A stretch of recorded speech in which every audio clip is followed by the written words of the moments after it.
need to tell you something that still makes my hands shake when I think about it. The woman who gave birth to me, who held my hand on my first day of school, who I thought would always be my safe place in this world, became the person who almost destroyed everything I had ever worked for. My mother turned into my enemy, and what I discovered about her was so devastating, so calculated, that there are still nights when I wake up wondering if any of it was real. But it was real. Every single lie, every manipulation, every stolen moment and stolen dollar. And the revenge I took was something I never imagined I was capable of. My name is Rebecca, but everyone calls me Becca.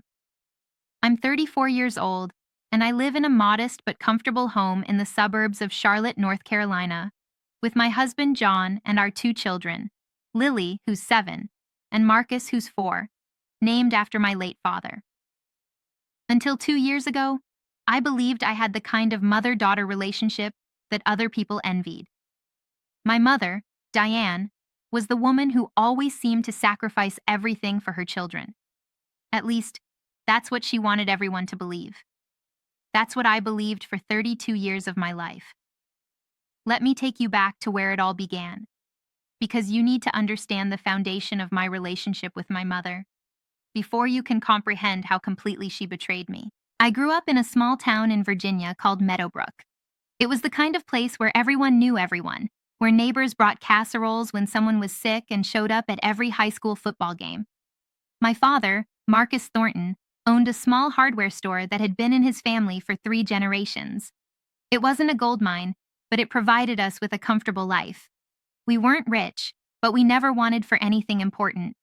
My mother was a homemaker, and she played that role with what I thought was dedication and love. She was always there when I came home from school. She baked cookies for bake sales. She volunteered at church functions. She was the picture of maternal devotion, and I idolized her. I have a younger sister named Chloe, 5 years my junior. From the very beginning, there was a difference in how my mother treated us, but I made excuses for it. Chloe was the baby, I told myself. Chloe was more sensitive and needed more attention. Chloe was prettier and more social, so naturally people gravitated toward her. I was the responsible one, the dependable one, the one who didn't need as much coddling. I wore that identity like a badge of honor instead of recognizing it for what it was. My father saw things differently. He and I had a special bond that I cherished more than anything. He taught me how to fix things, how to balance a checkbook, how to stand up for myself. He told me regularly that I was smart, capable, and destined for great things. When I was 16, he sat me down in his study and said something I've never forgotten. "Becca," he said, looking at me with those kind eyes, "I want you to promise me something. Promise me that you'll always trust your own judgment. Even when other people you love, try to tell you otherwise. You have good instincts. Don't let anyone make you doubt them." I promised. I didn't fully understand why he was saying it at the time, but years later I realized he was trying to warn me. He saw something in my mother that I was too young and too in love with her to see. My father passed away when I was 22, just after I'd graduated from college. A heart attack, sudden and devastating. One day he was there, laughing at something on television, and the next day he was gone. The grief nearly broke me, but I didn't have time to fall apart completely.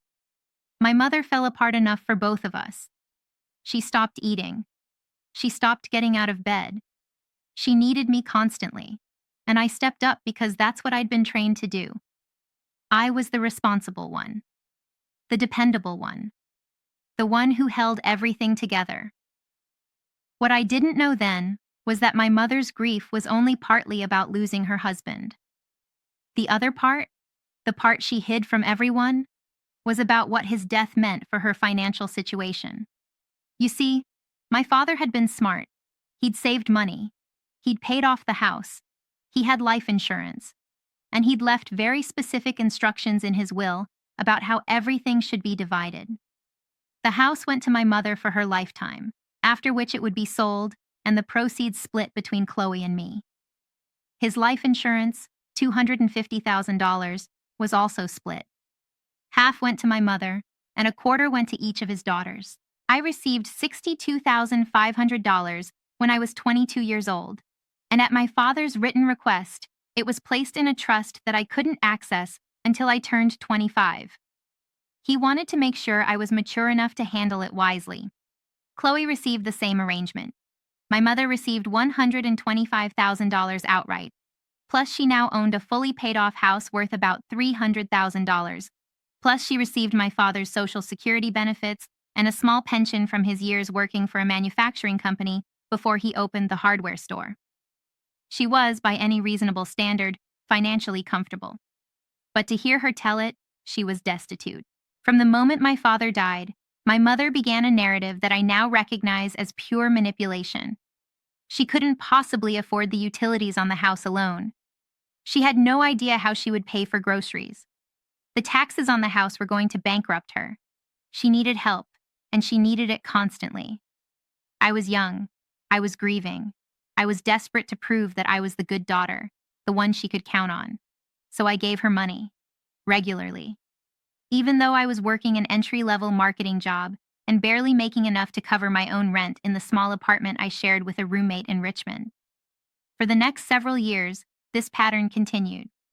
I would scrape together a few $100s here and there to send to my mother for some emergency or another. The car needed repairs. The roof was leaking. She needed new glasses. There was always something. When I turned 25 and gained access to my inheritance, I was smart enough not to tell my mother. My father's voice was in my head, reminding me to trust my own judgment. So I quietly moved that money into an investment account and pretended it didn't exist. I told myself it was my emergency fund, my safety net, my future. I met John when I was 26. He was an accountant, methodical and careful in all things, and he brought a stability to my life that I desperately needed. We dated for 2 years before getting engaged, and we married when I was 28. My mother disapproved of John from the start, though she would never say so directly. She made subtle comments. He wasn't very outgoing, was he? His family wasn't particularly warm. Did he really have to work such long hours? Wasn't it strange that he was so interested in finances?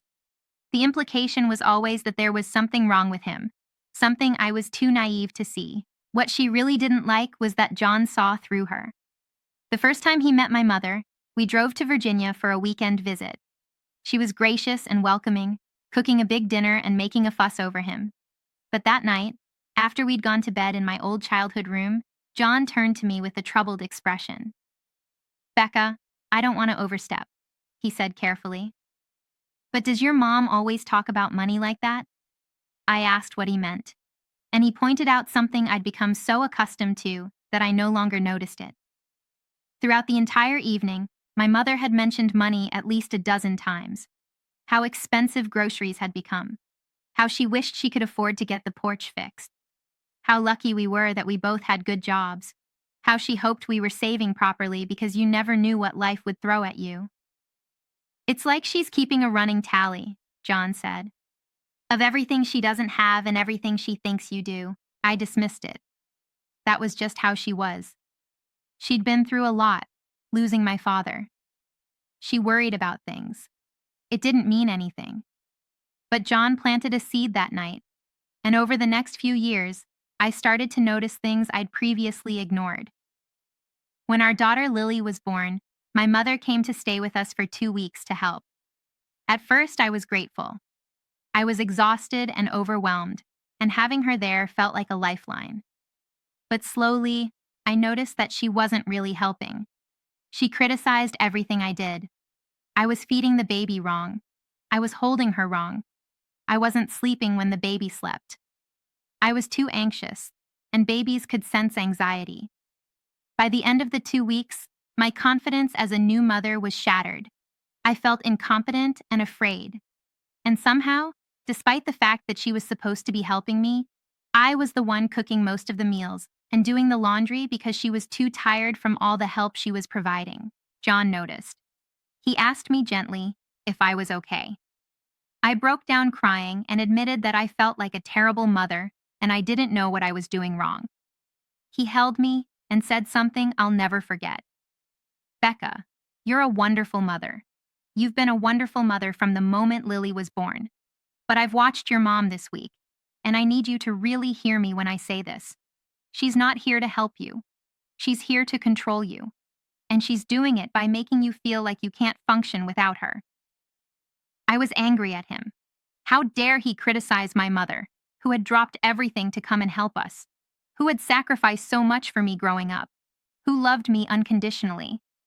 But even as I defended her, a small voice in my head whispered that maybe he had a point. The next few years were a slow awakening. I wish I could say there was one big moment of clarity, one event that suddenly made me see the truth. But it wasn't like that.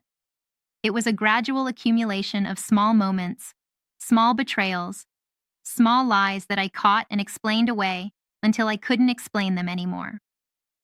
When Lily was 3, I found out that my mother had been telling the extended family that John and I refused to help her financially.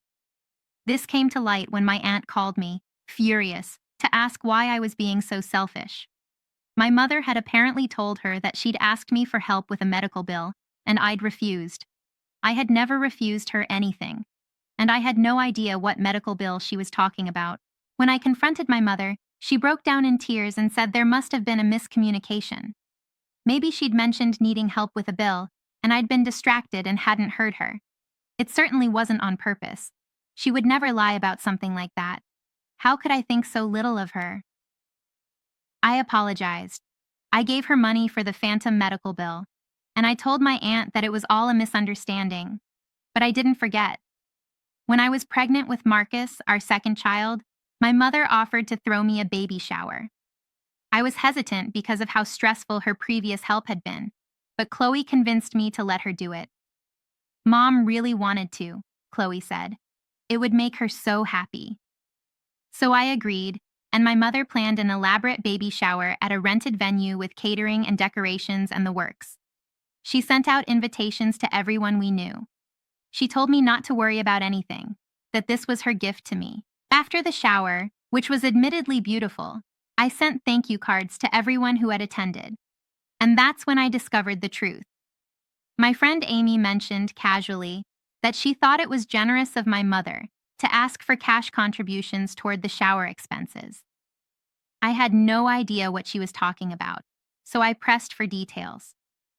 It turned out that my mother had reached out to all of my friends and told them that the shower was going to be more than she could afford on her own. She'd asked each of them to contribute money toward the cost, on top of whatever gift they were bringing. She'd presented it as a way to make the shower extra special for me without putting the burden on any one person. Over 20 of my friends had given her money. Some had given as much as $200. I was mortified. And when I did the math, I realized that my mother had collected far more money than the shower could possibly have cost. I'd seen the venue's prices online. I knew roughly what catering cost. Even being generous in my estimates, she'd pocketed at least $2,000. When I confronted her this time, I was shaking with anger and humiliation. How could she do this? She'd made me look like I was scamming my own friends. She'd lied to them and taken their money under false pretenses. Her response was a masterclass in manipulation. First came the tears. How could I accuse her of something so terrible? She was just trying to give me a beautiful shower. The costs had added up more than she'd expected. She would never take advantage of anyone. Then came the guilt. After everything she'd sacrificed for me, this was how I treated her? Accusing her of theft? She was my mother. She loved me. How could I be so cruel? Then came the rewriting of history. She hadn't asked for contributions. She'd simply mentioned that she was putting together the shower, and people had offered to help. Was she supposed to refuse their generosity? That would have been rude. And finally, when none of those tactics worked, came the victim card. Fine. If I thought so little of her, maybe she should just step back from our lives. Obviously, she wasn't wanted. She would just go back to Virginia and be alone, and try not to be a burden to anyone. I was so conditioned to respond to her emotional manipulation that I found myself comforting her. I apologized for hurting her feelings. I said I was probably just hormonal from the pregnancy. I let the whole thing go. But I mentioned it to John that night, and I watched his face go from surprise to anger to something that looked almost like relief. "Becca," he said slowly, "I've been wanting to say something for a long time, but I wasn't sure how you'd take it. But I think you need to hear this now. I've been keeping track of all the money you've given your mother over the years. Do you want to know the total?" I didn't. I really didn't. But I said yes. John pulled out his laptop and showed me a spreadsheet. He'd been tracking every payment I'd made to my mother since we'd been together.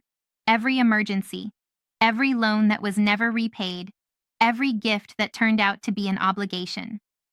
The total was $87,000. I stared at that number and felt physically sick. $87,000. That was more than my entire inheritance from my father. That was a down payment on a house. That was years of college tuition for our children. And it had all gone to a woman who owned her house outright, who received a pension and Social Security, who had received her own substantial inheritance from my father. "I don't understand," I whispered. "Where does all the money go? She doesn't travel. She doesn't buy expensive things. She doesn't have any hobbies that cost money." John was quiet for a moment, then said, "Have you ever asked Chloe how much she gives your mom?" I hadn't. Chloe and I weren't close. We talked occasionally, but she was still very much under my mother's influence, still living in Virginia, still seeing my mother as a saint who had sacrificed everything for her children. But John's question planted another seed. A few weeks later, I found an opportunity to ask. Chloe called to congratulate me on the upcoming baby, and somehow the conversation turned to finances. I mentioned, casually, that I'd been sending Mom some money to help with her bills, and I asked if Chloe had been doing the same. There was a long pause. "What do you mean?" Chloe asked. "Mom told me you weren't helping her at all. She said you and John had made it clear that you couldn't afford to contribute, so I've been sending her money every month." My blood ran cold. We compared notes. Carefully, without accusing anyone of anything yet, just sharing information. And what we discovered was staggering. My mother had been telling each of us that the other wasn't helping. She'd been collecting money from both of us while making us believe we were each carrying the entire burden alone. And she'd been using our guilt about the other's supposed selfishness to extract even more. Chloe had given her over $60,000. Between the two of us, over the course of a decade, we had given our mother nearly $150,000. I wanted to confront her immediately. I wanted to scream and rage and demand to know where all that money had gone. But John convinced me to wait. We needed to understand the full picture before we acted. We needed evidence. So I started to investigate. It began with small things. I asked my mother for documentation of the medical bills she claimed to have. She never provided them. I called the company that had supposedly done her roof repair and discovered they had no record of any work at her address. I requested copies of her utility bills and noticed that the amounts she claimed were much higher than what the bills actually showed. Each lie I uncovered led to another. It was like pulling a thread on a sweater and watching the whole thing unravel. But the biggest discovery came about 6 months later, after Marcus was born, and things had settled down enough for me to really dig. I was visiting my mother with the kids, trying to maintain a semblance of normalcy while I gathered information. She'd gone to the grocery store, and I was tidying up the kitchen when I noticed that her junk drawer was overflowing. Without really thinking about it, I started to organize it. And that's when I found the bank statement. It was from an account I'd never seen before. An account in my mother's name, at a bank she'd never mentioned. And the balance made my heart stop. $412,000. I stood in her kitchen, holding that statement, and the world tilted on its axis. My mother, who claimed she couldn't afford groceries. My mother, who said the utilities were going to bankrupt her.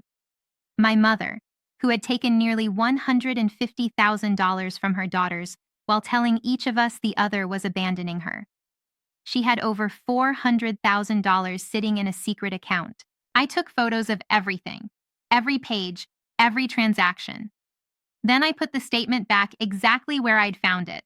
And when she came home, I smiled and helped her put away the groceries and pretended my entire world hadn't just shattered.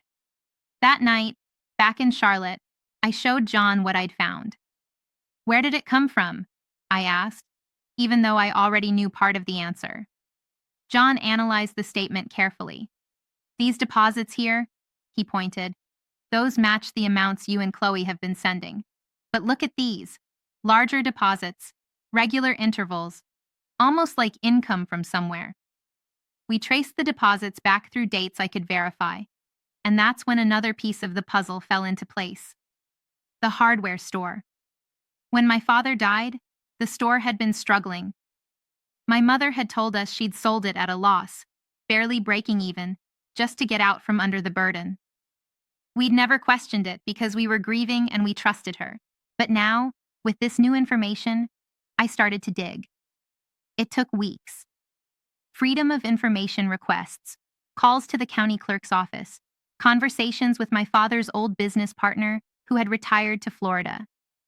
And slowly, the truth emerged. My mother hadn't sold the hardware store. She'd transferred it to a holding company, claimed a loss for tax purposes, and then hired a manager to run it. For over a decade, the store had been turning a profit of between $30,000 and $40,000 a year. Profit that she'd been hiding from everyone. I called Chloe. "We need to talk," I said, in person, without Mom knowing. Chloe met me halfway, at a diner in Roanoke. I brought every piece of evidence I'd collected: the bank statement photos, the business records, the spreadsheet John had created showing every dollar we'd given her, and every lie she'd told to extract it. Chloe cried. I cried. We held each other in that diner booth and mourned the mother we thought we'd had. "What do we do now?" Chloe asked. That was the question, wasn't it?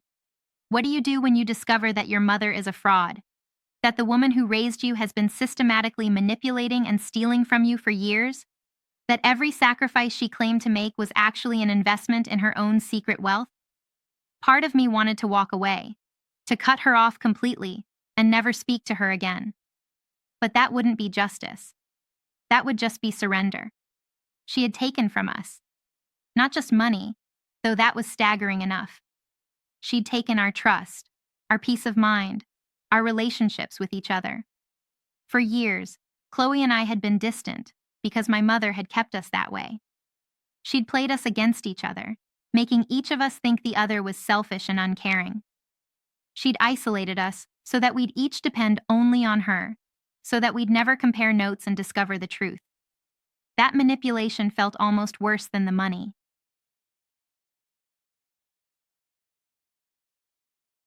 No, walking away wasn't enough. I wanted her to face consequences, real consequences. I wanted the truth to come out, not just to us, but to everyone. I wanted her to lose the facade she'd so carefully constructed. I wanted her to feel even a fraction of the humiliation and betrayal she'd inflicted on us. I wanted revenge, but I had to be smart about it. My mother was cunning. She'd been deceiving people successfully for decades. If I came at her directly, she'd find a way to spin it.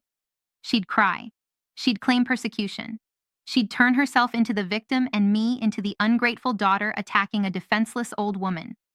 So I made a plan. A long-term, careful, methodical plan. And I waited. The first phase was documentation. Over the next several months, I gathered every piece of evidence I could find. I requested copies of my father's will and the probate records. I obtained business filings for the hardware store and the holding company. I tracked down bank statements, tax returns, and property records. I also started recording my conversations with my mother. Virginia is a one-party consent state, meaning I only needed my own permission to record. And so, every phone call, every visit, I had my phone recording. Those recordings were invaluable. Because my mother, convinced that she was still fooling me, said things that later proved damning. She complained about money while I had proof she was wealthy. She claimed she'd never received help from Chloe while I had texts showing Chloe had just sent her $1,000. She lied so casually, so easily, that I finally understood this wasn't something that had started recently. This was who she'd always been. The second phase was financial separation. I stopped sending her money. When she asked for help, I made excuses. I said things were tight, that the kids were expensive, that John and I were trying to save for their education. I expected pushback, but what I got was worse. My mother started calling other family members, my aunts and uncles, my father's siblings who still spoke to her, even some of my friends. She told them that I'd turned my back on her, that John had poisoned me against my own mother, that she was going to lose her house because her ungrateful daughter had abandoned her. It was a smear campaign, and it was effective. I got calls from relatives I barely spoke to, lectures about filial duty, and how I would regret this when she was gone. My aunt, the same one who'd called years ago about the supposed refused medical bill, sent me a letter calling me heartless. But this time, I was prepared. I created a document, a comprehensive timeline of my mother's deceptions, complete with evidence, bank statements, business records, recordings, the spreadsheet of every dollar Chloe and I had given her, a side-by-side comparison of what she'd claimed versus what was actually true. And I sent it to everyone. Not in anger, not with any kind of accusatory letter, just a simple message. I've been accused of abandoning my mother. Here is the truth. I'm sharing this because I want you to have all the facts before you judge me. The response was swift and overwhelming. My aunt called me in tears, apologizing for the letter she'd sent. My uncle, my father's brother, was so furious that he drove to Virginia and confronted my mother in person. Cousins I hadn't spoken to in years reached out to express their shock and support. And my mother, for the first time in her life, faced real social consequences. She called me, screaming, "How dare I share private family business with everyone? How dare I humiliate her like this? She was my mother. Whatever had happened between us should have stayed between us." I let her rage. I didn't interrupt. I didn't defend myself. I just listened. And when she finally ran out of steam, I said, very calmly, "Everything in that document is true. You know it. I know it. And now everyone else knows it too." Then I hung up. But I wasn't done. Not even close. The third phase was legal. You see, while gathering evidence, I'd discovered something that changed everything. The holding company that owned the hardware store, the one my mother had created to hide the business and its profits, it had a problem. My father's will had specified that the store should be sold and the proceeds divided among his heirs. That meant half to my mother and a quarter each to Chloe and me. But my mother had never sold the store. She'd transferred it to a company she controlled, claimed a loss, and told us the matter was closed. I consulted a probate attorney. I showed him all my documentation, and his response gave me hope for the first time in months. "This isn't just deception," he said. "This is potentially fraud. Your mother may have violated the terms of the will and misappropriated assets from the estate. Your sister and you may have grounds for a civil case." I discussed it with Chloe. We agonized over the decision for weeks. This was our mother. Did we really want to take her to court? Could we handle the stress and the expense and the ugliness of legal proceedings? But then we remembered everything she'd done. Every lie, every manipulation, every dollar stolen, every year of family relationships damaged by her interference. We hired the attorney. We filed suit. The case took over a year. My mother hired her own lawyer and fought viciously. She claimed the holding company was a legitimate business decision, that my father had known about it before he died, that we were twisting things for our own greed. But she couldn't produce any evidence to support those claims, and we could produce plenty of evidence to refute them. The smoking gun was an email. Remember how I'd been recording our conversations? Well, during one of those recordings, my mother had mentioned that she had some old emails from my father on her computer. She'd been trying to guilt me about not appreciating him enough. We subpoenaed those emails as part of discovery. And buried in them was a message my father had sent to a friend just months before he died. In it, he expressed concerns about my mother's spending habits. He said he'd created the will specifically to protect Chloe and me because he didn't fully trust my mother to do right by us after he was gone. I love Diane, my father had written, but she has a complicated relationship with money and with truth. I've structured things so the girls will be protected no matter what. Reading those words from my father, from beyond the grave, broke me. He'd seen what was coming. He'd tried to protect us. And my mother had found a way around his protections anyway. The case went to mediation first, as these things often do. My mother's attorney tried to negotiate a settlement. She would pay us a token amount, admit no wrongdoing, and we would all go our separate ways. We refused. We wanted the truth to come out. All of it. On the record. And it did. When the case finally went before a judge, everything was laid bare. The hidden business, the secret account, the money extracted from her daughters under false pretenses, the lies told to family members, the systematic deception that had gone on for over a decade. The judge was not sympathetic to my mother. The ruling was comprehensive. The holding company was ordered to be dissolved, and the hardware store sold. The proceeds, after accounting for my mother's improper profits over the years, were to be divided according to my father's original will. Additionally, my mother was ordered to repay a substantial portion of the money she'd taken from Chloe and me under false pretenses. The judge called her behavior a calculated and sustained pattern of financial manipulation and breach of fiduciary duty. It wasn't a criminal case. She didn't go to jail. But the financial consequences were severe. By the time everything was settled, my mother had to sell her house to cover the judgment. The house my father had paid off. The house she'd claimed she couldn't afford to maintain, even while sitting on hundreds of thousands of hidden dollars. I thought I would feel triumphant. I thought I would feel vindicated. And part of me did. But mostly, I felt grief.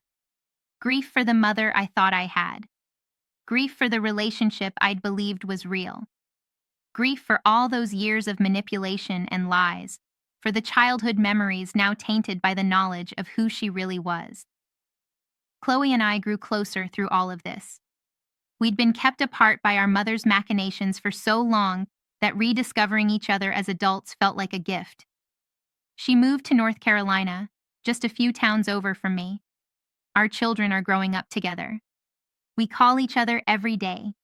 We don't speak to our mother. After the judgment, she moved in with a distant cousin who hadn't been following the drama closely. She tried a few times to reach out to us. Letters that started with apologies, but quickly devolved into justifications and blame. Emails claiming she'd had no choice, that we didn't understand, that we'd ruined her life over misunderstandings. We didn't respond. There are people who think we were too harsh, who believe that no matter what a parent does, you owe them forgiveness, who say that family is family and that grudges only hurt the person holding them. I understand that perspective. I've wrestled with it in countless sleepless nights. But here's what I've come to believe. Forgiveness isn't the same as reconciliation. I can work on forgiving my mother for my own peace of mind, for my own healing.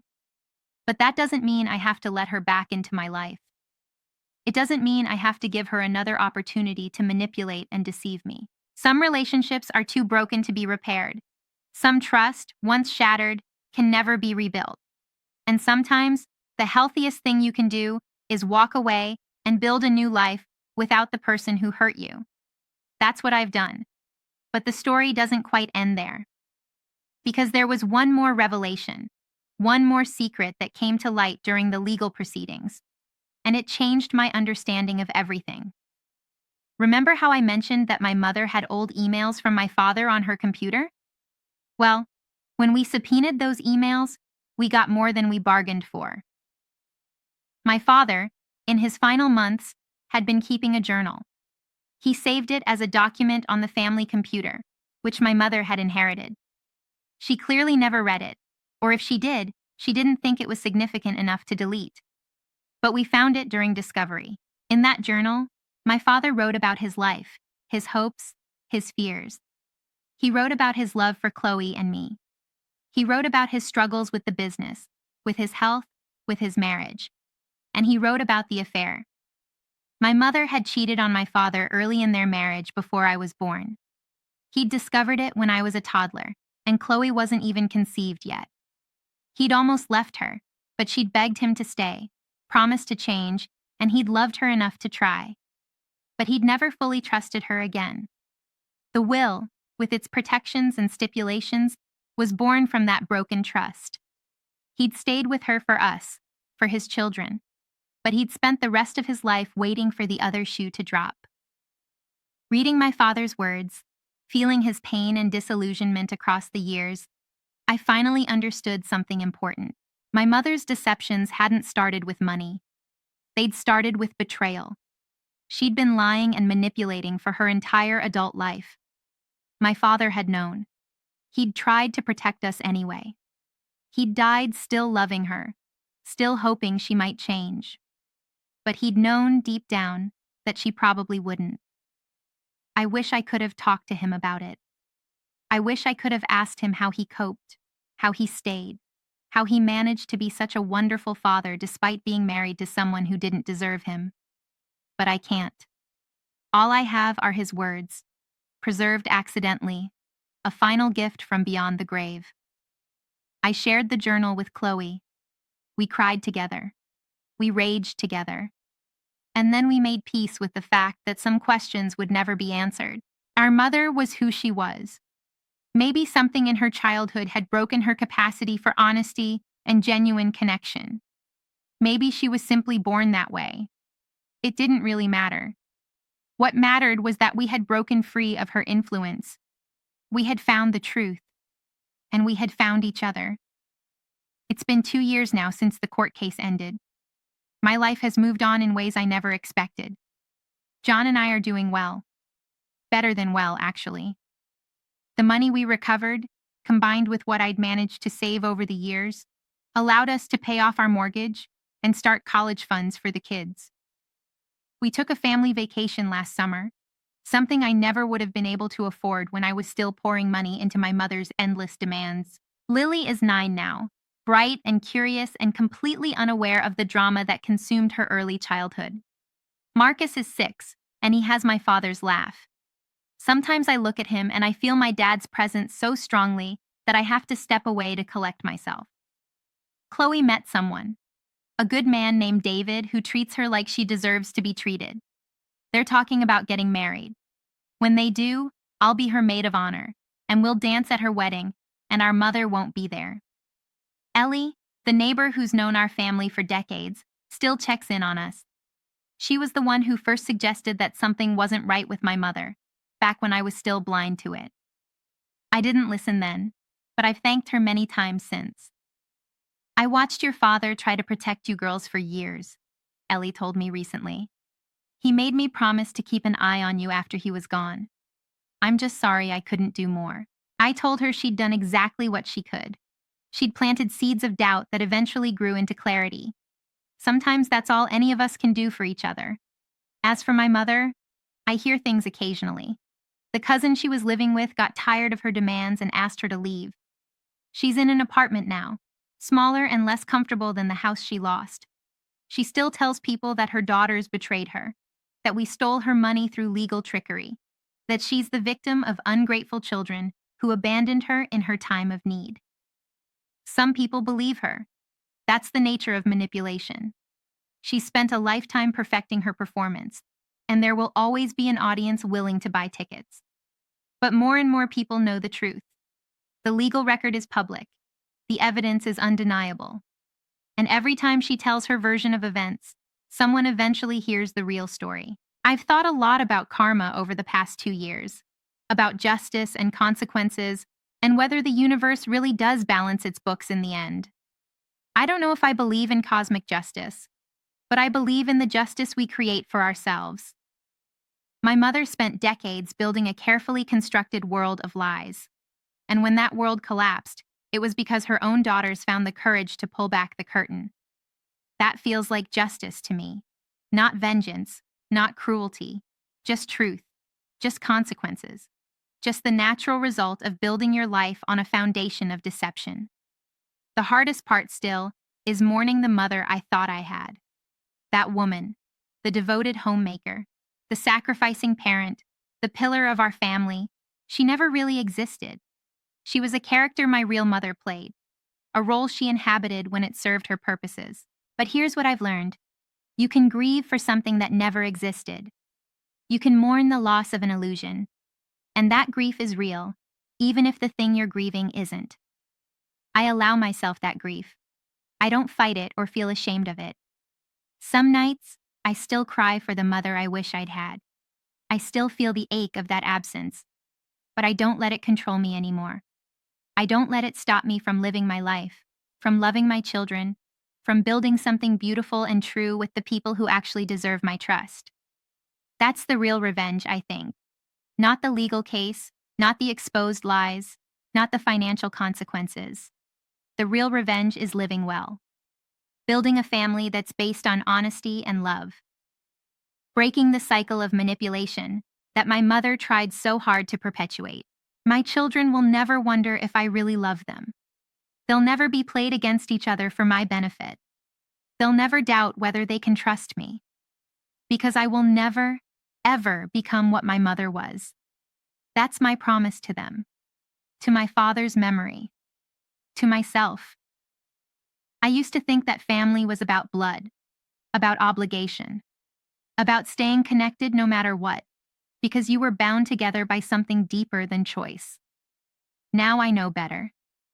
Family is about trust, about showing up for each other, about telling the truth, even when it's hard, about choosing every single day to be worthy of someone's love. My mother was never my family. Not really.